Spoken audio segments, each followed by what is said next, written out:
আপনারা কি জানেন কে তুফান মুভির মেইন ভিলেন? যদি না জানেন তাহলে এই ভিডিওটা আপনার জন্য।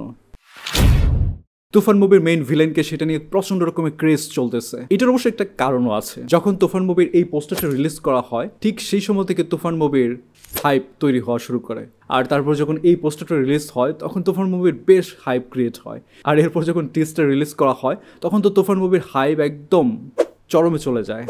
আর এরপর যখন তুফান মুভির এই সংটা রিলিজ করা হয় তখন তো তুফান মুভির হাইপ বেশ উপরে উঠে যায়। আর এই মুভিটা নিয়ে হয় আলোচনা সমালোচনা। তুফান মুভিতে শাকিব খান একটা শক্তিশালী ক্যারেক্টার দেখার পর তার জন্য আরেকটা শক্তিশালী ভিলেন আমাদের প্রয়োজন। যারা আরফিন শুভ ভাবছেন তাদেরকে কংগ্রেচুলেশন, কারণ আমাদের হাতে এমন কিছু ফুটেজ এসেছে যার জন্য আমরা ধারণা করছি এটা আরফিন শুভ হতে পারে। গোলাম সরোয়ার নামে একজন ক্যামেরা অপারেটর যে কিনা তুফান মুভির সেটে কাজ করছে। আর সেই ক্যামেরা অপারেটর তুফান মুভির সেট থেকে কিছু ভিডিও আপলোড করে, যেখানে আমরা একটা ভিডিওতে আরফিন শুভকে দেখতে পাই। যা আরফিন শুভকে অলরেডি চেনেন তারা বুঝতেই পারছেন এটা আরফিন শুভই, কারণ লম্বা দাড়িতে আরফিন শুভকে এমনই দেখতে লাগবে।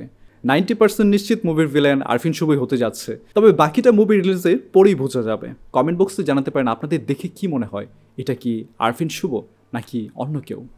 সবাই ভালো থাকবেন, সুস্থ থাকবেন। খুব তাড়াতাড়ি দেখা হচ্ছে নতুন ভিডিওতে।